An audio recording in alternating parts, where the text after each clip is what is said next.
My husband took the whole family out to celebrate his promotion, except me.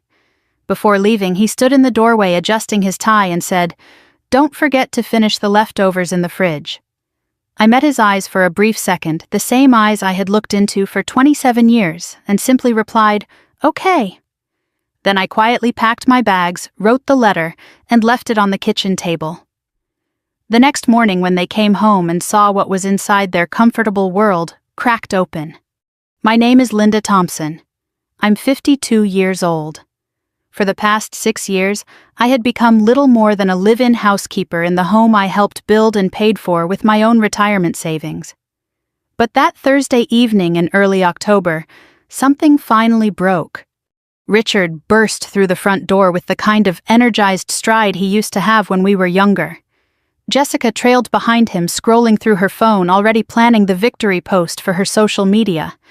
The scent of his cologne, something new and expensive, filled the kitchen where I was wiping down the counters after preparing dinner for the family. "Honey, they gave it to me," he announced, loosening his tie with a satisfied grin. "Regional director. Big salary bump, stock options, the whole package." A flicker of genuine pride warmed my chest. Despite the growing distance between us, I still wanted good things for him. I set the dish towel aside and stepped forward. "Richard, that's fantastic. I'm really proud of you." Before I could suggest we celebrate together, Jessica clicked across the hardwood floor in her heels. "We're going to the Capitol Grill tonight. The kids are meeting us there and my parents are driving in from Columbus. It's going to be perfect." I waited for Richard to say something. He didn't. Instead, he checked his watch. Jessica offered me that practiced smile that never reached her eyes. "This one's really more for the immediate team and family who've been part of the journey at work, Linda. You understand?" The words landed with quiet precision. I was his wife. I had supported his career through every late night, every layoff scare, every relocation. I had raised our children while he traveled. Yet here I stood, edited out of his biggest professional moment. Richard was already calling Michael. "Yeah, buddy, your old man finally made it. See you at 8. He glanced back at me. "There's leftover pot roast and some of that salad from yesterday in the fridge. Should be plenty for you tonight." Jessica touched his arm. "We should head out, babe. Traffic on the highway is going to be rough." I watched them gather their things, Richard in the navy suit I had picked up from the dry cleaner 2 days earlier, Jessica in a sleek black dress that probably cost more than my monthly grocery budget. They laughed about something work-related as they stepped toward the garage. Richard paused just long enough to brush a quick kiss against my cheek. "Don't wait up," he said. The door clicked shut behind them. The silence that followed felt heavier than usual. I stood motionless in the kitchen for several minutes, listening to the garage door rumble closed and the car pull away. Through the window, their taillights disappeared down the tree-lined street. I opened the refrigerator. There sat the plastic container of pot roast with my name written neatly on top in Jessica's handwriting. The small, deliberate label felt like a final punctuation mark on 6 years of gradual erasure. I closed the door without taking it out. That was the moment everything crystallized. I wasn't angry in the explosive way I might have been years ago. Instead, a cold, clear calm settled over me, the kind that comes when you finally stop lying to yourself. I walked upstairs to our bedroom, pulled 2 suitcases from the closet, and began packing with deliberate care. Clothes, important documents, the few pieces of jewelry my mother had left me, and the small photo album I kept hidden in my nightstand drawer. I took only what was truly mine. Downstairs at the kitchen table, the same oak table where we had celebrated birthdays, helped with homework, and once planned our retirement, I sat down and wrote the letter I had been composing in my mind for months. My hand was steady. The words came clearly. By the time Richard and the others returned from their celebration, I would already be gone. The house that had once been our shared dream now belonged to someone else. Tomorrow morning, new beginnings would start for all of us. I sealed the envelope, placed it under the cookie jar Richard had given me for our 15th anniversary, and took one last look around the kitchen. Then I picked up my suitcases, turned off the lights, and walked out the front door without looking back. I wasn't always the woman who answered okay and disappeared into the night. 27 years ago, I married Richard Thompson in a modest ceremony surrounded by family and friends who believed we had what it took to last. I was 25 then, a passionate high school English teacher who loved diving into literature with my students and dreaming about the novel I might one day write.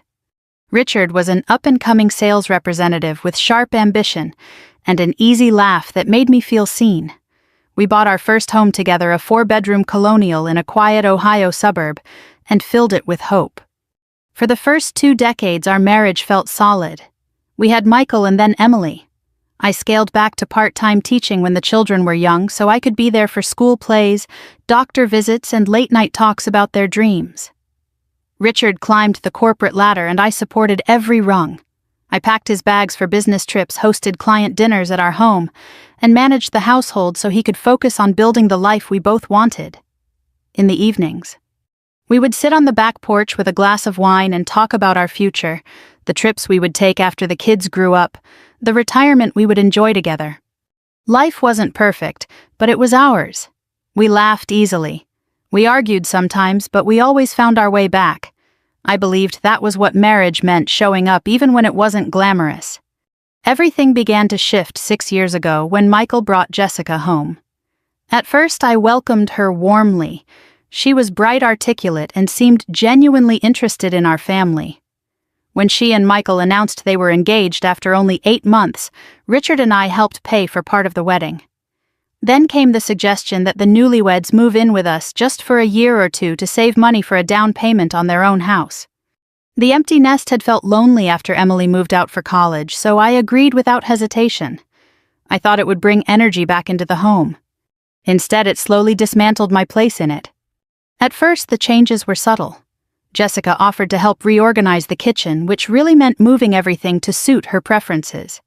She created a shared Google Calendar for household tasks, and politely suggested I handle most of the cooking, because as she put it with a sweet smile, "You're so much better at it than I am, Linda." Richard started coming home and asking what was for dinner before even saying hello. When I tried to share something from my day, the conversation would drift back to his work stress or Jessica's latest interior design idea. Michael and Emily began treating me like a convenient resource rather than their mother. "Mom, can you watch the baby this weekend? Jessica and I need a break." "Mom, we're having friends over. Could you make your famous lasagna?" The requests came with less gratitude and more expectation. Richard rarely intervened. If I expressed frustration, he would sigh and say, "They're young, Linda. We were busy once too. Just help them out." I told myself it was temporary. I convinced myself that being needed was the same as being valued. I stopped teaching altogether when Jessica suggested it would be easier for everyone if I managed the house full-time. "You deserve to relax," she had said. But what she really meant was that my time now belonged to the family schedule she controlled. Gradually, I became invisible in plain sight. Conversations at the dinner table flowed around me.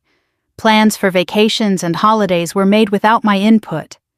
When I tried to join discussions about finances or future decisions, Jessica would gently steer the topic elsewhere while Richard nodded along. The house I had poured my heart into for decades now carried Jessica's taste in furniture, her choice of paint colors, and her rules about how things should be done. I kept waiting for Richard to notice. I hoped the man I married would eventually see what was happening and stand beside me. But the higher he rose at work, the more distant he became. He grew accustomed to the smoothly run household, the hot meals, the quiet support, and the absence of conflict. My role had become that of a background character in the story of his success. That Thursday night, as I drove away from the only home I had known for nearly 3 decades, I didn't feel rage or even overwhelming sadness. I felt clarity. 6 years of small dismissals of being sidelined in my own life had led to this moment. I had given everything to a family that had stopped seeing me as a partner and started seeing me as staff. Now it was time to see myself again. The changes didn't happen overnight. They arrived quietly like water wearing down stone until one day I barely recognized the shape of my own life. It started with small adjustments. Jessica would rearrange the pantry for better flow while I was out running errands. She replaced the curtains in the living room with heavier drapes she preferred, explaining that they gave the house a more modern feel. When I mentioned I liked the old ones because they reminded me of the ones my mother had made, she smiled and said, "We all have to move forward, Linda." Richard, scrolling through his phone at the time, simply nodded. Cooking became my primary domain. Jessica claimed she was still learning and praised my meals in front of Richard, which made him beam with pride. Before long, the praise faded into expectation. "Linda, we're having the Johnsons over Saturday. Your pot roast would be perfect." Or on weeknights, "Richard worked late again, maybe you could throw something together. I cooked, I cleaned, I shopped." The household ran smoothly and everyone grew comfortable with the arrangement. The kids followed their father's lead. Michael, now a rising executive like his dad, would text me during the week, "Mom, can you pick up Liam from daycare? Thursday, Jessica has a spin class." Emily, working in marketing, often dropped by on weekends with laundry or requests for help planning parties. "You're the best mom," they'd say while I folded their clothes or watched their son. But the invitations to join them rarely came. It's more of a young crowd thing. Jessica would explain lightly when they headed out to dinner or concerts. Richard changed too. The man who once brought me flowers after tough weeks at work now came home talking mostly about office politics and his latest deal. When I tried to share a book I was reading or a quiet frustration about feeling sidelined, he would pat my hand and say, "You've got it so good here, Linda. No deadlines, no boss breathing down your neck." He genuinely seemed to believe it. In his mind, I had the easy role. Holidays revealed the deepening cracks. The first Thanksgiving after they moved in, Jessica took charge of the menu and seating. I was assigned the side dishes and cleanup. When I suggested hosting my sister from Michigan, Jessica gently countered that the house was already full with her parents coming. Richard agreed it made more sense. I spent that evening in the kitchen while laughter spilled from the dining room. No one seemed to notice when I slipped away early. Birthdays followed the same pattern. For my 50th, they ordered takeout and sang a quick happy birthday before Michael and Jessica announced their second pregnancy. The conversation shifted immediately to baby plans. Richard gave me a gift card to a spa. "You deserve it, but never made time to go with me." Our wedding anniversary that year passed with only a text from him during a layover 27 years. "Wow. Love you." The financial erosion was subtler, but just as painful. When Michael's startup idea needed seed money, Richard co-signed a loan without discussing it with me first. When Jessica wanted to redecorate the master bathroom, the bill somehow came from our joint account, the one I had contributed to for decades with my teaching pension and inheritance from my parents. "It's for the family home," Richard would say whenever I raised concerns. The house was still in both our names, but it no longer felt like mine. Even quiet moments hurt. I would sit on the back porch with my coffee in the morning, the same spot where Richard and I once planned our future, only to hear Jessica upstairs directing Michael on how to handle the situation with your mom. She never raised her voice, but the tone carried clearly through the open windows, patient, reasonable, and dismissive. "She means well, but she doesn't understand how things work now." I tried speaking up a few times. One evening after dinner, I told Richard I felt invisible. He listened, or at least pretended to, then said, "Jessica looks up to you. She's just trying to fit in and run a modern household. Don't make this harder than it needs to be." His words carried a quiet warning. Rocking the boat would only cause tension for everyone. So I stopped rocking. I smiled, I cooked, I helped with the grandchildren. I became exceptionally good at pretending everything was fine. Inside, though, a steady resentment built, not explosive anger, but a deep, weary exhaustion at being taken for granted in the very home I had helped create and sustain. That Thursday night, standing alone in the kitchen with the container of leftovers labeled like a tenant's meal, I finally understood the full picture. 6 years of being slowly edited out of my own story had reached its natural conclusion. They no longer saw me as a wife, mother, or partner. I had become background furniture, useful, quiet, and expected to stay in place. But furniture can choose to walk away. That night, while Richard and the rest of the family raised glasses at the Capitol Grill, I sat at the kitchen table with a clarity I hadn't felt in years. The leftover pot roast remained untouched in the refrigerator. For the first time, I refused to play my assigned role. Instead, I opened my laptop and reviewed the documents I had quietly gathered over the past 7 months. It had started in March after another dismissive conversation where Jessica suggested I should contribute more meaningfully by handling all the grocery shopping, meal planning, and deep cleaning, while she focused on her career development. That same week, I made an appointment with a family law attorney named Margaret Klein in the next county. I told Richard I was going for a routine checkup. He barely looked up from his phone. Margaret had listened carefully as I described the slow erosion of my marriage and my place in our home. When I finished, she didn't offer pity. She offered options. The house is jointly owned, she explained, but you have significant separate assets. Your inheritance from your parents is still intact. Your retirement accounts are in your name. You have leverage, Linda. Those words unlocked something in me. I wasn't trapped. I had choices. Over the following months, I met with Margaret several more times while telling the family I was volunteering at the local library or visiting an old teaching colleague. I had the house appraised discreetly. I interviewed a real estate agent who worked across the river in a different market. I even flew to North Carolina for one weekend under the pretense of attending a garden show, there in the gentle hills outside Asheville. I found a charming 2-bedroom cottage with a screened porch overlooking the mountains. It was modest compared to our colonial, but it felt like breathing room. I put in an offer the same day. Richard never suspected a thing. He was too busy chasing the promotion that had finally come through. By early October, the pieces were in place. The house was listed and had received strong offers within weeks. Closing was scheduled for the following Monday. I had already transferred funds, arranged movers for my personal belongings, and secured the new home. All that remained was the final step. I wrote the letter carefully, choosing every word with the same precision I once used to grade student essays. I didn't rant or accuse. I simply laid out the truth. Richard, by the time you read this, I will be gone. The house has been sold. Closing was finalized yesterday, and the new owners take possession tomorrow at noon. Your things need to be removed by then. I have arranged for a storage unit if needed, the key and address are in the envelope. For 27 years, I supported your dreams, raised our children, and kept this home running. In the last 6 years, I have been treated as little more than unpaid staff in the house we built together. I have paid the mortgage, maintained the property, and quietly accepted being excluded from family decisions, vacations, and now your biggest professional milestone. I no longer accept that role. I am moving to a new home in Asheville where I intend to live with dignity and peace. The apartment above the garage that we purchased years ago as an investment is now available. The rent is market rate. Michael and Jessica can move there if they choose. I wish you success in your new position. I hope one day you understand what was lost. Linda. I sealed the envelope and placed it under the cookie jar. Then I walked through each room one last time.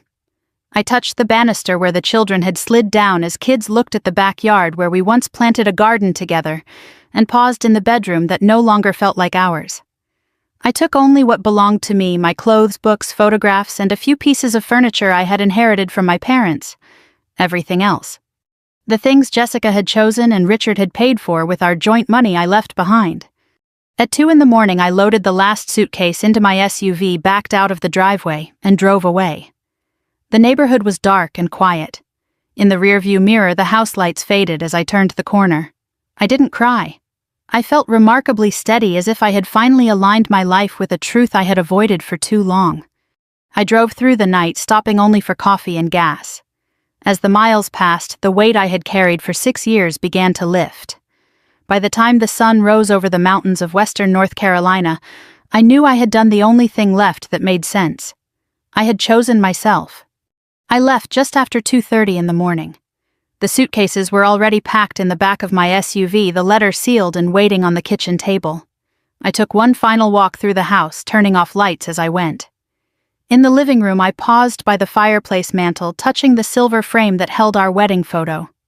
Richard looked so young and hopeful then. I left it where it was. Some memories didn't need to travel with me. The engine started quietly in the garage. I backed out slowly, the tires crunching softly over the gravel at the end of the driveway. No dramatic music, no tears streaming down my face, just the low hum of the car and the steady beat of my own resolve.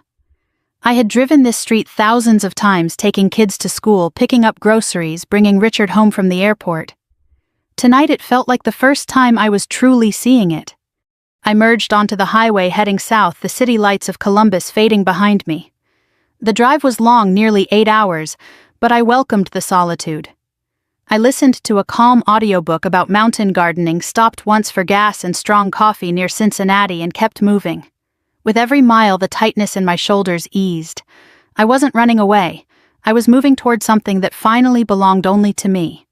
Dawn broke as I crossed into North Carolina. The Blue Ridge Mountains rose in the distance, soft and misty in the early light. By the time I pulled into the driveway of the small cottage on the edge of Asheville, the sun had fully risen. The house was even better than the photos: white siding, deep porch, and a view of rolling hills through the kitchen window. Mrs. Evelyn Harper, the retired neighbor who had agreed to keep an eye on the place, was already waiting with a thermos of coffee and a plate of warm cinnamon rolls. "You must be Linda," she said with a genuine smile. "Welcome home." Those 2 words, welcome home, hit me harder than I expected. I thanked her, my voice steadier than I felt. For the first time in years, someone was happy to see me without wanting anything in return. Inside, I unpacked slowly. I made the bed with fresh linens, arranged my books on the living room shelf, and placed a small photo of my mother on the windowsill. Then I sat at the kitchen table with my second cup of coffee and finally turned on my phone. It had been off since I left Ohio. The screen flooded with notifications: 23 missed calls, 12 voicemails, most from Richard, a few from Michael and Jessica. I pressed play on the first one, bracing myself. "Linda, what the hell is going on?" Richard's voice was sharp with confusion. "We came home and there are people here saying they bought the house. Call me back right now." The second was angrier. "This isn't funny. The realtor is here with paperwork. Where are you? The kids are freaking out." By the 5th message, his tone had shifted. I read the letter. "Linda, I don't understand. We can fix this. Just tell me where you are. Please." Jessica's voice came next, shrill and furious. "You selfish woman! How could you do this to your own family? After everything we've done for you, Michael is devastated. Call us immediately." I listened to them all without pausing, then deleted every single one. I didn't feel triumph or cruelty. I felt exhausted relief. For 6 years I had absorbed their needs, their dismissals, their casual cruelty wrapped in politeness. Now the silence was mine to keep. I sent one single text to Richard before blocking his number. "I am safe. The house is no longer mine or yours to share. The apartment above the garage is available at market rent. Make your own arrangements. I need time and space. Do not try to find me." Then I turned the phone off again and stepped onto the porch. The morning air was cool and carried the scent of pine and damp earth. Birds called from the trees. Somewhere down the street a neighbor laughed with a child. Life was continuing quiet, ordinary, and finally mine to shape. I had executed my silent exit perfectly. No screaming matches, no dramatic confrontations. Just the quiet consequence of years of being taken for granted. They had celebrated without me. Now I was beginning again without them.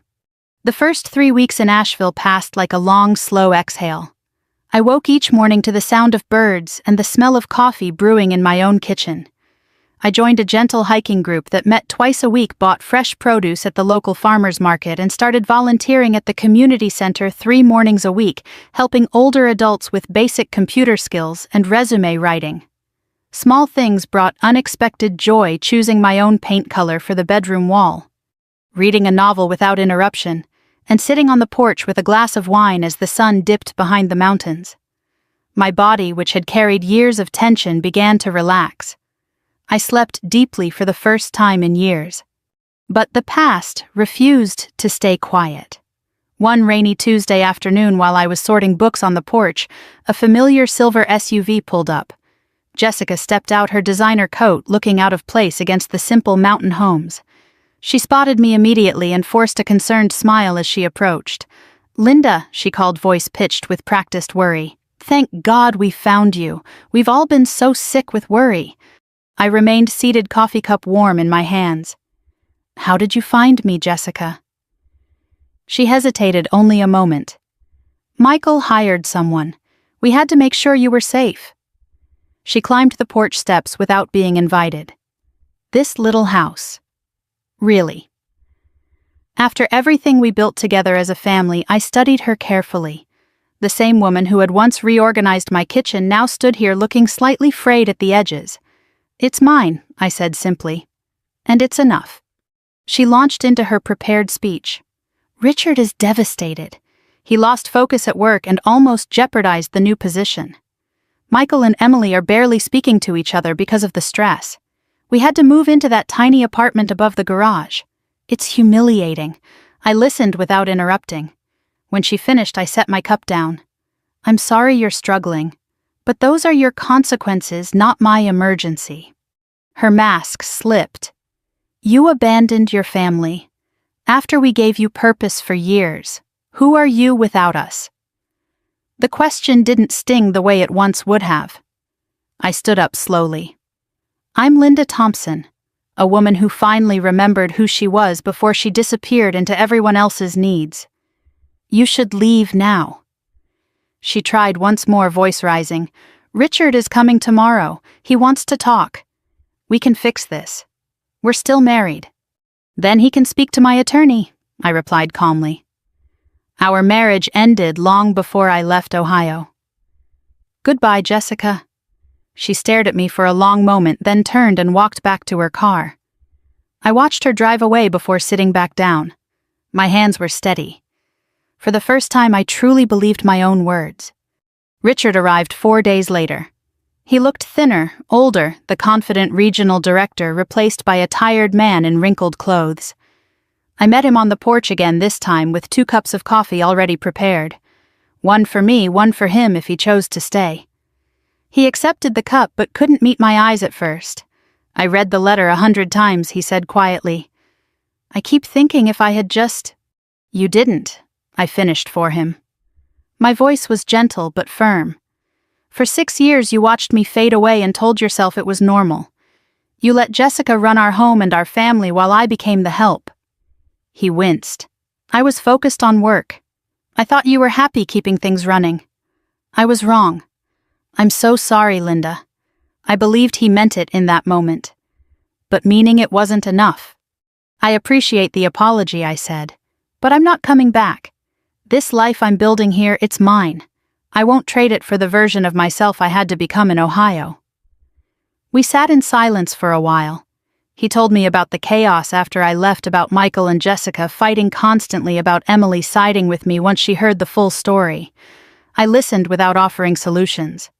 When he finally asked if there was any chance for us, I shook my head. Not the way things were. Maybe one day we can have a different relationship, but not now. I need this time for myself. Richard left that evening looking smaller than when he arrived. I watched his car disappear down the mountain road and felt a quiet sadness, not for what I had lost, but for what we both had wasted. Then I went inside, made myself dinner, and read by the fireplace until I fell asleep. The confrontations were over. The healing had truly begun. 1 year later, I stood on my porch watching the October sunlight paint the Blue Ridge Mountains in shades of amber and crimson. The air carried the crisp scent of falling leaves and wood smoke from a neighbor's chimney. At 53, I felt more alive than I had in the final decade of my old life. My days had a gentle rhythm now, morning coffee on the porch, volunteering at the community center, afternoon hikes with friends who knew me only as Linda, the woman who loved books, gardening, and quiet conversations. I had lost 20 pounds without trying, mostly from walking the trails and cooking meals I actually enjoyed. My blood pressure had improved so much that my new doctor in Asheville reduced my medication. The deep lines of exhaustion that once marked my face had softened. I smiled more easily. I laughed without looking over my shoulder to see if it was appropriate.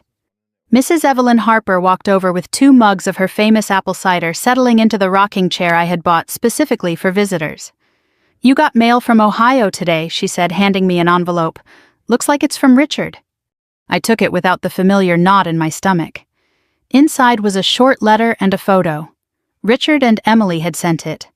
Michael and Jessica had divorced 6 months earlier. Jessica had moved back to Columbus to be closer to her parents. Richard wrote that he had stepped down from the regional director role not because he had to, but because he finally realized the cost of chasing success at the expense of everything else. He was working fewer hours now and seeing a therapist. He apologized again, not asking me to come back, but simply hoping one day I might let him visit as a friend. I folded the letter and placed it inside with the others. I had replied to a few of his messages over the past year, brief, polite responses that maintained clear boundaries. We were no longer married in any meaningful way. The divorce had been finalized quietly 3 months ago. I felt no bitterness, only a calm acceptance that some chapters end so better ones can begin. Michael had reached out too, struggling in the aftermath. He and Emily had both begun to see how much they had taken me for granted. I spoke with them occasionally on the phone, but I kept the conversations light and limited. I was their mother, not their safety net.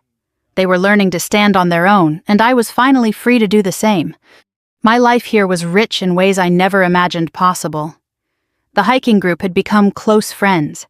We planned weekend trips to the Smokies and shared potlucks on Friday evenings. At the community center, I taught a weekly writing class for women over 50 who wanted to tell their own stories. Many of them were navigating similar transitions, divorces, empty nests, rediscovering themselves. We supported one another without keeping score. On my birthday last month, a small group gathered on this very porch. We ate cake, watched the sunset, and told stories. No one expected me to serve them. No one made me feel invisible. For the first time in years, I was surrounded by people who wanted my company simply because it was mine. As the afternoon light softened, I thought about the woman who had once stood in that Ohio kitchen holding a container of leftovers. She had been tired and visible, and afraid that choosing herself meant losing everything. She had been wrong. Choosing myself had given me back my life. I still loved Richard in the distant way you love someone you shared decades with. I still cared about my children. But I had learned the difference between love and self-abandonment. I had learned that peace is not selfish, it is necessary. And I had learned that it is never too late to become the woman I was always meant to be. If you're listening to this story right now and finding pieces of your own life reflected in mine, I want you to know this. You are not obligated to set yourself on fire to keep others warm. Your worth is not measured by how much you sacrifice or how quietly you endure being taken for granted.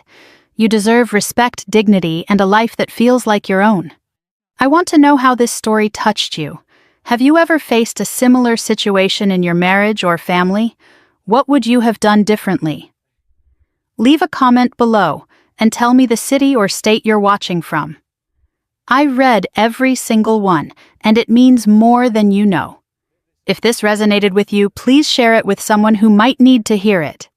We have many more honest stories like this coming, stories about reclaiming your life, setting boundaries, and finding peace after pain. Thank you for spending this time with me. Wherever you are on your journey, I hope you find the courage to choose yourself too.